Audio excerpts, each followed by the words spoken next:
നമസ്കാരം. ഋതുവിഷൻ ന്യൂസിലേക്ക് സ്വാഗതം.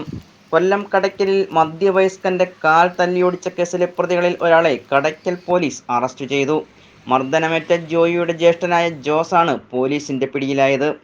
ജോസും കൊട്ടേഷൻ സംഘവും ചേർന്നാണ് അനുജന്റെ കാൽ തല്ലിയൊടിച്ചത്. ചിറയിൻകീഴ് പനവിള സ്വദേശിയായ ജോസിനെയാണ് പോലീസ് പിടികൂടിയിരിക്കുന്നത്.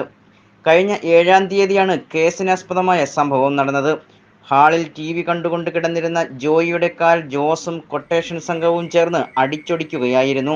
കഴിഞ്ഞ കുറച്ചു നാളുകളായി വിദേശത്തായിരുന്ന ജോയി അമ്മ കമലാഭായിയോടൊപ്പമായിരുന്നു താമസിച്ചു വന്നിരുന്നത്. TV കണ്ടുകൊണ്ട് കിടന്ന ജോയിയുടെ കണ്ണിൽ മുളകുപൊടി എറിഞ്ഞതിനു ശേഷം സംഘം ആക്രമണം നടത്തുകയായിരുന്നു. തൊട്ടടുത്ത മുറിയിൽ ഉറങ്ങുകയായിരുന്ന കമലാഭായി അമ്മ വന്ന് നോക്കുമ്പോൾ രക്തത്തിൽ കുളിച്ചു കിടക്കുന്ന മകനെയാണ് കണ്ടത്.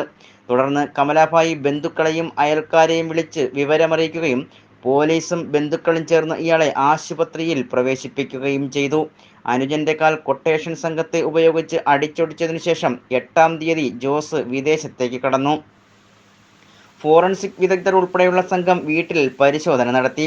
തുടർന്ന് കടയ്ക്കൽ പോലീസിന്റെ സമഗ്രമായ അന്വേഷണത്തിനൊടുവിലാണ് ജോസാണ് കൃത്യം നടത്തിയതെന്ന് കണ്ടെത്തിയത്. തുടർന്ന് ഗൾഫിലുള്ള ജോസുമായി പോലീസ് ബന്ധപ്പെടുകയും നാട്ടിലേക്ക് വിളിച്ചു വരുത്തി അറസ്റ്റ് രേഖപ്പെടുത്തുകയുമാണ് ചെയ്തത്.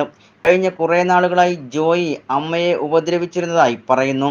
ജോയിയുടെ ശല്യം സഹിക്കാൻ വയ്യാതെയാണ് ജ്യേഷ്ഠനായ ജോസ് തന്റെ സുഹൃത്തുക്കളായ കൊട്ടേഷൻ സംഘത്തെ ഉപയോഗിച്ചുകൊണ്ട് കൊച്ചാറ്റുപുറത്തുള്ള വീട്ടിലെത്തി ഹാളിൽ TV കണ്ടുകൊണ്ട് കിടക്കുകയായിരുന്ന ജോസിന്റെ കണ്ണിൽ മുളകുപൊടി എറിഞ്ഞതിനു ശേഷം കാലുകൾ അടിച്ചൊടിച്ചത്.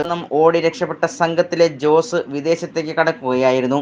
യാതൊരു തെളിവുകളും ഇല്ലാതെയിരുന്ന കേസിൽ സയന്റിഫിക് പരിശോധനയുടെയും മൊബൈൽ ഫോണിന്റെയും ടവർ ലൊക്കേഷന്റെയും അടിസ്ഥാനത്തിൽ അന്വേഷണം ജോസിലേക്ക് എത്തുകയായിരുന്നു. വിദേശത്തുള്ള ജോസിനെ പോലീസ് ബന്ധപ്പെടുകയും കുറ്റം ചെയ്തത് ഇയാൾ സമ്മതിക്കുകയും ചെയ്തു. പിന്നീട് നാട്ടിലേക്ക് വിളിച്ചു വരുത്തി അറസ്റ്റ് രേഖപ്പെടുത്തി. News desk Rithuvision news.